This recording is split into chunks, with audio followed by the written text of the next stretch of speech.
Je m'appelle Adja Idriss Abba, je suis la présidente fondatrice du Club des jeunes filles leaders de Guinée. J'ai 19 ans et je suis étudiante en première année en sciences politiques à l'Université générale d'Ansana Conté de Sanfona. C'est une association à but non lucratif et apolitique d'ailleurs qui défend les droits des jeunes filles en République de Guinée et qui fait la promotion de l'émancipation de cette jeune fille vulnérable qui pourtant a des valeurs positives, qui pourtant a des talents, mais le club des jeunes filles fait en sorte que ces jeunes filles aient confiance en elles et qu'elles puissent briser toutes les barrières qui se posent devant elles et qui les freinent pour leur émancipation. Et on peut citer d'ailleurs les traditions africaines et guinéennes que nous connaissons lorsqu'on parle du mariage précoce. Aujourd'hui qui est devenu l'une des plus grosses barrières qui nous freine, nous les jeunes filles, dès qu'on atteint l'âge de 13 ans, 14 ans. De l'autre côté, lorsqu'on parle de l'excision, qui fait de notre pays le deuxième pays sur le plan mondial à pratiquer l'excision, donc 97% des jeunes filles guinéennes qui sont vraiment victimes de cette pratique, dont nous connaissons tous d'ailleurs les conséquences, la stérilité et beaucoup d'autres conséquences qui s'en suivent. Donc, lorsque toujours on continue à parler des barrières, aujourd'hui, lorsque tu es femme, lorsque tu es une jeune fille, tu es à la recherche de l'emploi, il y a beaucoup de, je peux dire, de sensations ou de critères, de critiques, pardon, que tu reçois parce que tu es une femme. On dit, tu veux un poste, on dit, ben, écoute, tu es mariée, tu auras des enfants, tu auras ceci, cela, donc on ne peut pas te donner ce poste parce que tu es une femme. Donc, le problème de parité, donc tout cela, c'est parce que nous avons ce signe de féminité en nous qui est aujourd'hui le point qui nous affaiblit, mais pourtant, ce signe devait être notre force en République de Guinée. Donc, on se bat pour mettre fin à toutes ces barrières et pour donner espoir aux jeunes filles et femmes guinéennes et afin qu'elles puissent vraiment réaliser pleinement leurs rêves. C'est de mettre fin au mariage d'enfants, au viol sur les petites mineures, de mettre fin à cette pratique qu'on appelle l'excision et d'encourager la scolarisation de la jeune fille. Donc, notre lutte est basée sur les sciences d'information, de sensibilisation, de plaidoyer et d'application des lois pour que la jeune fille se sente protégée. J'ai eu un long parcours. Depuis 13 ans, j'ai commencé mon combat contre les violences faites aux enfants et aux jeunes filles. Donc, j'ai commencé par être députée des enfants. J'ai été présidente du Parlement de la commune de Ratoma, ensuite présidente du Parlement des enfants de la Guinée. J'ai été Léo, j'étais présidente, je suis post-présidente du Néo-Club Conakry Djolida.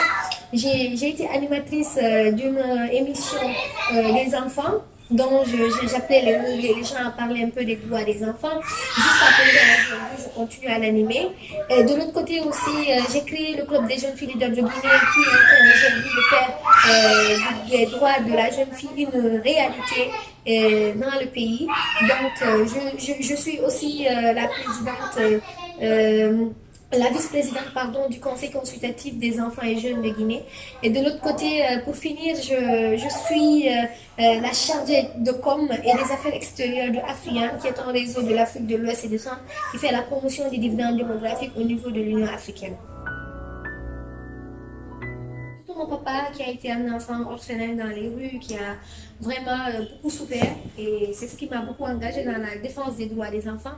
De l'autre côté aussi, ces enfants ont été ma force motrice, donc ils m'ont vraiment motivée. Les enfants de la rue, lorsque je les vois, je suis encore engagée.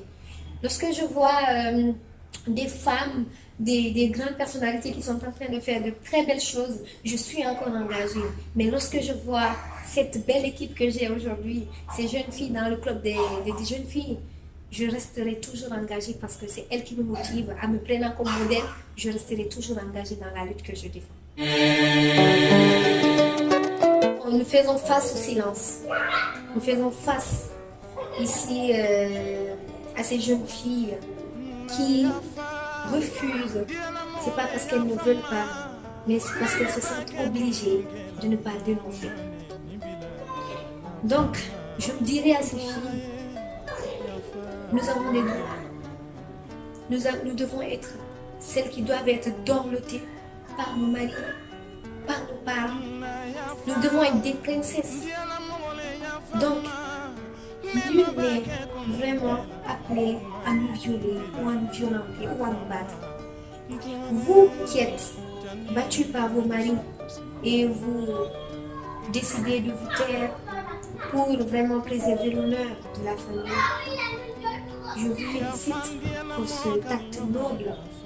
Mais par contre, je vous appelle à être beaucoup plus, je peux dire leader, être beaucoup plus femme engagée, femme motivée, afin que vos devoirs, vous acquittez de vos devoirs, mais de l'autre côté aussi que vos droits soient strictement respectés. Osons dénoncer ces cas de viol. Quand on te viole, dénonce. Demain, c'est ta fille qui sera victime. Lorsqu'elle sait que vraiment sa maman s'y tue, elle va se taire aussi. L'enfant de celle-là aussi va se taire. Donc nous serons dans un monde de taisons-nous. Mais pourtant, pourquoi alors ces autorités sont là? Donc ne nous taisons plus, parlons, dénonçons et dictons à ces hommes qui sont les auteurs de nos violences, dictons-les ces lois qui nous protègent, dictons-les nos obligations et dictons-les nos personnalités, parce que nous sommes des personnes vraiment qui sont très vulnérables, mais qui sont aussi des fleurs qui doivent être plantées et arrosées tous les jours par un sens d'amour et non un sens d'abattement. Yafa andianamo Yafa nantara suare dala idon